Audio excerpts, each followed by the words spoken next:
तो फिल्म की शुरुआत में हम पूरे शहर को क्रिसमस की वजह से सजा हुआ देखते हैं। सारे घर चमकती दमकती नजर आ रही थी। जो नजारा बेहद ही खूबसूरत लग रहा था। यही एक घर ऐसा था जो सजा हुआ नहीं था, जिस घर में हम 3 बच्चों के साथ उनके डैड को देखते। बच्चे अपने डैड से नाराज हो रही थी और साथ ही काफी उदास भी थी, क्योंकि आज क्रिसमस के दिन भी वो अपने बच्चों के साथ वक्त गुजारने की बजाय काम पर जा रही थी। उनकी बातों से हमें पता चलता है कि बच्चों की माँ की मौत हो गई है और अब उनके डैड भी जा रहे हैं। तो उनका ख्याल रखने के लिए एक बूढ़ी औरत को बुलाया जाता है जो उनकी देखभाल करे। और बच्चों की उदासी दूर करने के लिए वो बूढ़ी औरत उन्हें एक प्यारी सी कहानी सुनाती है, बिल्कुल वैसी जैसे मैं आपको सुना रही। कहानी एक छोटे बच्चे की है जो एडवेंचर पे गया था, मतलब अपने सफर पर, जो खूबसूरत होने के साथ साथ काफी कठिन भी था। तो अब उस कहानी में हम बर्फीले इलाके में एक काफी बड़ा जंगल देखते हैं जो बर्फ से ढका हुआ था। यही वो बच्चा निकोलस अपने डैड के साथ रहता था। ये दोनों जब लकड़ियाँ काटने जंगल में जाते हैं तो सामने से एक काफी बड़ा भालू इन्हीं की तरफ आ रहा था।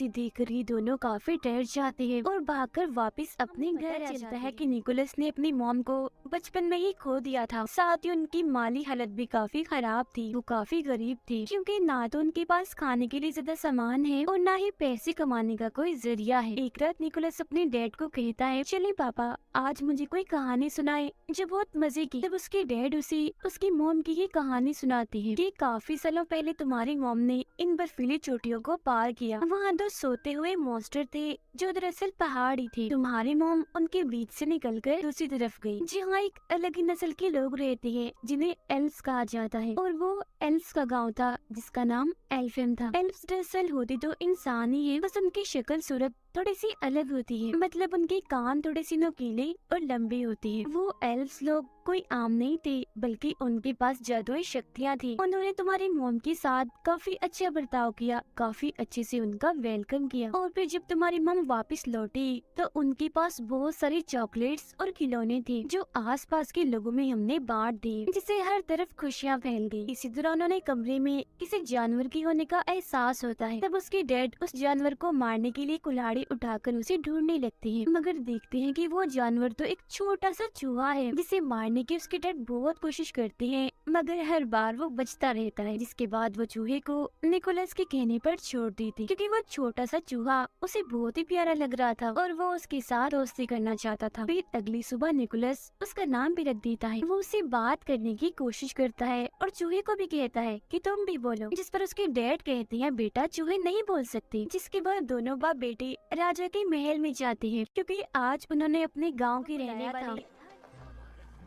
राजा उन सभी को बताते हैं कि मैंने उम्मीद के साथ साथ जीने का मकसद भी खो दिया है, और जो इंसान मुझे उम्मीद के साथ साथ जीने का मकसद लाकर देगा तो उसके बदले में मैं उसे माला माल कर दूंगा। अब जो कहानी निकोलस के डैड ने उसे सुनाई थी वो अब पूरे ही गांव में फैल गई थी, जिससे लोगों को लग रहा था कि एल्फ्स का गांव एल्फेम सच में पाया जाता है, जहां जाकर वो राजा के लिए खुशियां, उम्मीद और जीने का मकसद ला सकते हैं, जिसके बदले में राजा उन्हें माला माल कर देगा और वो अमीर बन जाएंगे। गांव के कुछ लोग निकोलस के डैड से मिलने आते हैं और उन्हें अपने साथ चलने का कहते हैं, जिसमें वो एल्फेम गांव को ढूंढेंगे और राजा के दिए हुए इनाम से अमीर हो जाएंगे। तो अब अपने सारे हालात गरीबी को देखकर उसके डैड भी उनके साथ जाने के लिए मान जाते हैं। ये बात जब वो निकोलस को बताते हैं तो वो उदास हो जाता है, मगर वो उसे तसल्ली देते हुए कहते हैं, मैं वादा करता हूँ बेटा 7 से 8 दिन में मैं वापस आ जाऊंगा और मेरे आने तक तुम्हारा ख्याल मेरी बहन रखेगी। फिर जब उसके डैड की बहन घर आती है तो वो उसके डैड के सामने तो काफी अच्छी अच्छी बातें करती है, बहुत अच्छे से पेश आती है, मगर जब उसके डैड जाते हैं तो वो अपना रंग दिखाने लगती है। वो पूरे घर पर कब्जा करके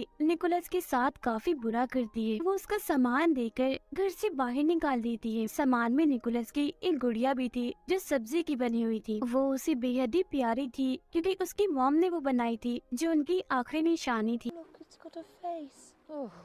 बाहर आने के बाद निकोलस अपने लिए एक टेंट लगाता है और अपने चूहे दोस्त के साथ रात बाहर ही गुजारता है। अब काफी दिन हो गई थी, मगर अभी तक उसके डैड वापस नहीं आए थे, जिससे वो भी अब अपने डैड के वापस आने की उम्मीद खो चुका था। उसे लग रहा था कि कहीं उसके डैड के साथ कुछ हो ना गया हो। फिर अब खाने की तंगी तो उन्हें पहले से ही थी, मगर एक दिन उसके डैड की बहन उसे काफी मजेदार सूप बना के देती है, जिसे काफी मजे लेकर निकोलस पीता भी है। मगर तभी वो बताती है कि ये सूप मैंने तुम्हारे काफी गुस्सा आ गया था, इसीलिए वो उस पर चिल्लाने लगता है।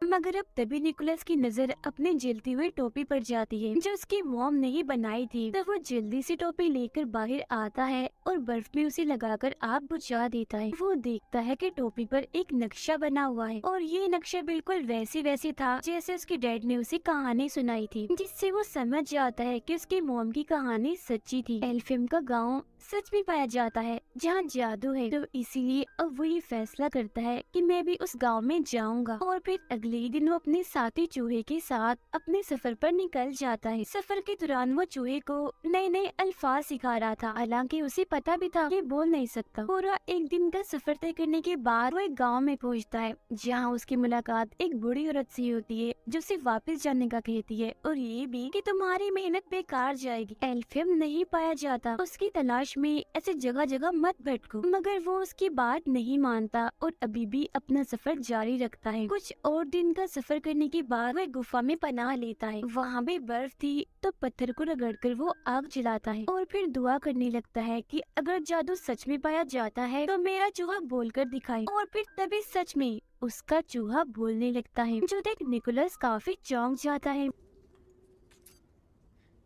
Boy, tree, ball. वो हैरान तो था ही, मगर अब उसका जादू पर पक्का यकीन बन गया था। और अब तो उसका चूहा दोस्त इतना बोल रहा था कि उसे सफर में अकेलापन महसूस नहीं हो रहा था। फिर जब ये लोग जंगल में से गुजर रही थी तो एक बारहसिंगा हिरन इन पर हमला कर देती है। तब उससे बचने के लिए निकोलस जल्दी से पेड़ पर चढ़ जाता है और ऊपर से देखता है कि उस हिरन के अंदर तो एक तीर घुसा हुआ है। जब भी तो वो इतनी बेचैन है, इसीलिए वो फौरन पेड़ से नीचे उतरकर हिरन के पास आता है। पहले वो उसे प्यार करता है और फिर उसके अंदर घुसा तीर निकाल देता है, जिससे उस हिरन को सुकून की उसे काफी दर्द हो रही थी क्योंकि निकोलस ने उसकी जान बचाई थी। तो हिरन उसे प्यार से देखती है, जिसके बाद वो यहाँ से जाने लगता है। मगर काफी आगे जाने के बाद वो देखता है कि हिरन भी उसके पीछे पीछे आ रही है। तब निकोलस उसे अपने साथ आने से मना कर देता है, कहता है मैं सिर्फ ये जानता हूँ कि मेरी मंजिल कहाँ है, मगर वहाँ जाने तक कितना वक्त लग जाएगा ये मैं नहीं जानता। तो अगर तुम हमारे साथ आओगी तो भूख से मारी जाओ। मगर वो हिरन खाने की नहीं बल्कि प्यार की भूखी थी, इसीलिए अभी भी वो उसका पीछा नहीं छोड़ती। निकोलस उसे अपने ग्रुप में शामिल करके अपनी मर्जी से उसका नाम रख देता है। वो नाम एक जगह का था जहाँ जाना उसे काफी पसंद था। फिर अब वो आगे का सफर हिरन पर बैठ कर करता है The very pointy mountain! और दो सोते हुए मॉन्स्टर्स के पास पहुंच जाता है जो असल में पहाड़ी थे। ये बात उसकी मॉम की कहानी में उसके डैड ने भी सुनाई थी, तो इसका मतलब ये होगा कि इसके पीछे ही एल्फिम गांव है। मगर जब ये तीनों पहाड़ों को पार करके दूसरी तरफ जाते हैं तो इन्हीं वहाँ बर्फीली हवाओं के अलावा और कुछ नहीं दिखता। और तभी निकोलस बेहोश होके गिर जाता है क्योंकि काफी दिनों से उसने कुछ खाया नहीं था और साथ ही यहाँ ठंड भी बहुत थी। मगर तभी इधर एक बच्ची अपने दादा के साथ आती है। ये दोनों एल्फ्स थे। वो बूढ़ा आदमी जब निकोलस को बेहोश देखता है तो उसके पास आता है और जब वो ये देखता है कि ये तो एक इंसान है तो वो उसकी मदद करने से मना कर देता है। मगर तभी बच्ची बोलती है हमें किसी को भी ऐसी मुसीबत में नहीं छोड़ना चाहिए। कोई भी जरूरतमंद हो जिसकी मदद चाहिए हमें हर हाल में उसकी मदद करनी चाहिए, फिर चाहे वो कोई भी हो, एल्फ हो या इंसान हो। जो बात सुनकर उसके दादा निकोलस पर एक जादू करते हैं जिससे वो फौरन होश में आ जाता है। अब बूढ़े आदमी ने उस पर यकीन का जादू किया था, जिसका मतलब था कि अब निकोलस जिस जिस चीज पर यकीन करेगा और यकीन के साथ उसे सोचेगा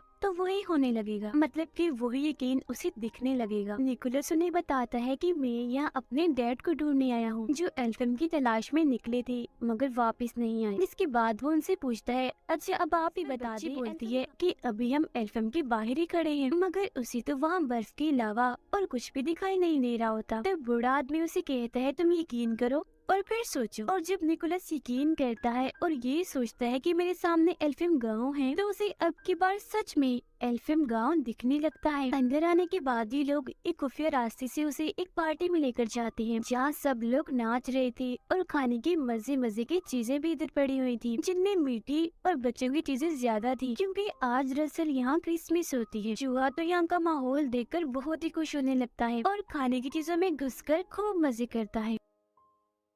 मगर तभी इसी बीच एल्फ्स की रानी वहाँ आ जाती है और सब कुछ तबाह कर देती है, क्योंकि उसने सबको पार्टी करने से मना किया था। वजह ये थी कि सभी एल्फ्स काफी दुखी थे, क्योंकि इंसानों ने उन्हें धोखा दिया था। वो एक एल्फ बच्चे को अगवा करके अपने साथ ले गए थे। ये सुनकर निकोलस उठता है तो रानी उसे देखकर और भड़क जाती है। कहती है, ये क्या, अभी अभी भी हमारे गांव में एक इंसानी बच्चा है, ये क्या हो रहा है इधर? फिर वो निकोलस से पूछती है, क्या कर रही हो यहाँ, और वैसे तुम इधर आए ही क्या करने हो? एक और बच्चे चुराने आए हो? जो सुनकर निकोलस उन्हें बताता है, नहीं रानी जी, मैं किसी बच्चे को अगवा करने नहीं आया, बल्कि अपने डैड को ढूंढने आया हूँ, क्योंकि वो एल्फिम गांव की तलाश में निकली थी। और आप फिक्र मत कीजिए, मैं आपसे वादा करता हूँ कि वो एल्फ बच्चा जिसे इंसान अगवा करके ले गए हैं, उसे मैं वापस जरूर लेकर आऊंगा। मगर रानी उसकी एक नहीं सुनती और सजा देने के लिए उसे एक मीनार की चोटी में कैद कर देती है। यहाँ उसकी मुलाकात एक उड़ने वाली एल्फ से होती है, जो दरअसल एक एल्फ परी थी। उसे पटाखे फोड़ने का बहुत शौक था। उसके पास जादू था जिसकी मदद से वो हवा में पटाखे फोड़ा करती थी, और एक अच्छी बात, वो हमेशा सच बोलती थी। अब निकोलस उसे बताता है कि मेरी मॉम भी यहाँ एल्फिम आई थी, उनके साथ तो यहाँ के लोगों ने बहुत अच्छा सलूक किया था, काफी अच्छे से उनका वेलकम किया था। मगर रानी ने तो मुझे यहाँ इस मीनार में कैद कर दिया है और मुझे अपने डैड को ढूंढना है, तो प्लीज मेरी मदद कर। वो मान जाती है, मगर तभी इधर एक काफी बड़ा मॉन्स्टर आ जाता है, जो पहले सो रहा था और अब इन दोनों की आवाजों से उसकी आँख खुल गई थी। वो जैसे एक इंसान इन निकोलस को यहाँ देखता है तो उसे पकड़ लेता है, क्योंकि वो उसे खाने का सोच रहा था, जो देखकर तो निकोलस की हालत खराब हो जाती है। तब वो परी एल्फ उसकी जान बचाने के लिए मॉन्स्टर के मुंह में एक जलता हुआ पटाखा डाल देती है, जिससे वो मॉन्स्टर किसी गुब्बारे की तरह फट जाता है और वो निकोलस को लेकर यहाँ से उड़ जाती है। वो दोनों फिर एक घर की छत पर आके गिरते हैं, जिन्हें रानी की गार्ड देख लेती है। तब उनसे बचने के लिए वो निकोलस को यहाँ से ले जाने लगती है। इसी भागम भाग में निकोलस एक क्लास में घुस जाता है, जहाँ की टीचर एक इंसान को देखकर काफी हैरान थी और फौरन गार्ड्स को यहाँ बुलाने लगती है। मगर तभी वो टीचर को समझाता है कि आप इंसानों को इसीलिए बुरा समझते हैं ना कि वो एल्फ बच्चे को अगवा करके ले गई। मैं वादा करता हूँ कि उस बच्चे को वापस जरूर लेकर आऊंगा। जो सुनकर वो टीचर निकोलस को एक खुफिया रास्ते से भगा देती है। इतनी ही देर में इधर उसके हिरन दोस्त भी आ गई थी, जिस पर निकोलस और एल्फिम परी बैठकर यहाँ एल्फिम गांव से निकलने लगती। जिस दौरान गार्ड भी उनका पीछा कर रही थी। तब उनका ध्यान भटकाने के लिए एल्फ परी बार बार पटाखे फोड़ने लगती है, मगर जब वो देखती है कि बाहर जाने का दरवाजा बंद हो रहा है, तो वो खुद अंदर ही रुककर निकोलस को यहाँ से भगा देती।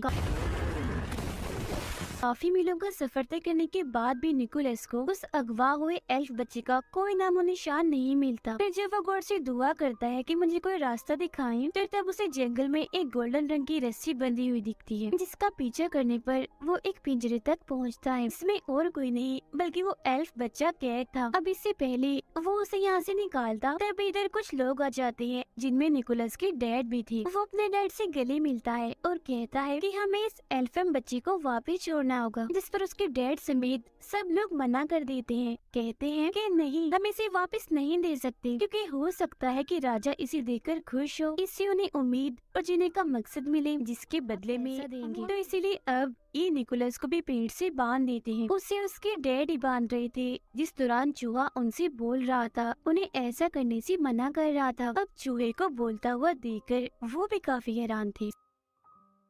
सबके सोने के बाद उसके डैड उसके पास आते हैं और वो निकोलस के साथ साथ उस एल्फ बच्चे को भी पिंजरे से आजाद कर देते हैं और बताते हैं कि उन सबके सामने मैं तुम्हारी मदद नहीं कर सकता था, इसीलिए मैंने तुम्हें बांध दिया था। अब इससे पहले वो यहाँ से निकलते सारे लोग जाग जाते हैं और तीरों से उन पर हमला कर देते हैं। अब हिरन के ऊपर निकोलस और वो एल्फ बच्चा बैठा हुआ था। हिरन के पीछे एक बग्गी बंधी हुई थी, जिसमें उसके डैड बैठे हुए थे, जिस वजह से हिरन तेजी से नहीं दौड़ पा रही थी। तभी निकोलस को याद आता है कि मुझ पर तो यकीन का जादू हुआ है, इन्हें मैं जो भी यकीन करके सोचूंगा वो पूरा हो जाएगा। तो वो हिरन पर हाथ रखकर उसे उड़ने का कहता है। हिरन थोड़ा सा ऊपर उड़ती तो है, मगर वजन ज्यादा होने की वजह से वो काफी ऊपर नहीं उड़ पाती और वापिस से नीचे आ जाती। ये देखकर उसके डैड अपने बेटे निकोलस की जान बचाने के लिए अपनी बग्गी की रस्सी काट देते हैं और जाकर एक खाई में गिरते हैं, जिससे उनकी मौत हो जाती है।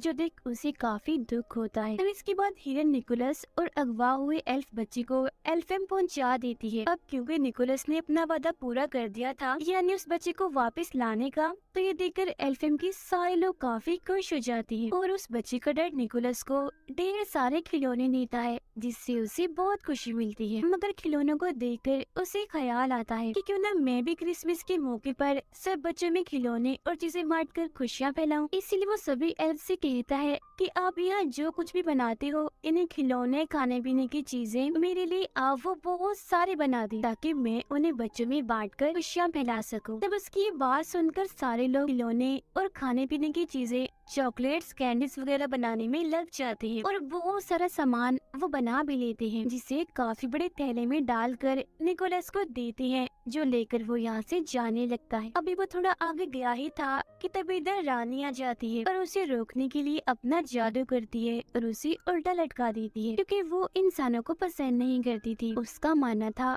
कि इंसान मतलबी होते। मगर तभी रानी की नजर निकोलस के गले में लटके लॉकेट पर जाती है, जो उसकी मॉम का था। निकोलस ये बात रानी को बताता है कि ये मेरी मॉम का है, तो वो उसे नीचे उतारती है। वो जज्बाती हो गई थी और कहने लगती है कि काफी सालों पहले तुम्हारी मॉम इधर आई थी, हम दोनों बहुत अच्छी दोस्ती थी, मगर जब वो यहाँ से गई तो बहुत सारे खिलौने और चॉकलेट्स लेकर गई। साथ ही जाने से पहले उन्होंने ये वादा किया था कि मैं वापस आपसे मिलने आती रहा करूंगी, मगर आज काफी साल हो गई हैं, वो कभी भी नहीं आई। जिस पर निकोलस बताता है कि वो आती जरूर, मगर जब मेरी मॉम यहाँ से गई हो गई। ये सुनकर रानी समेत सभी लोग काफी हैरान और दुखी हो गई थी। रानी को यकीन आ गया था कि सब इंसान एक जैसे नहीं होते, मतलब अगर इंसान बुरे होते हैं तो उनमें से कुछ अच्छे भी होते। इसीलिए वो उसे तोहफे से भरा हुआ थैला ले जाने देती है। निकोलस चीजों से भरा थैला लेकर हिरन पर बैठता है और उड़ जाता है और सीधा आता है राजा के महल में, जहाँ राजा काफी उदास थे। वो राजा को खिलौनों की सूरत में खुशी और उम्मीद की किरण दिखाता है, जिसके बाद राजा और निकोलस हिरन पर बैठकर सब बच्चों के घर जाते हैं और उनके पास खिलौने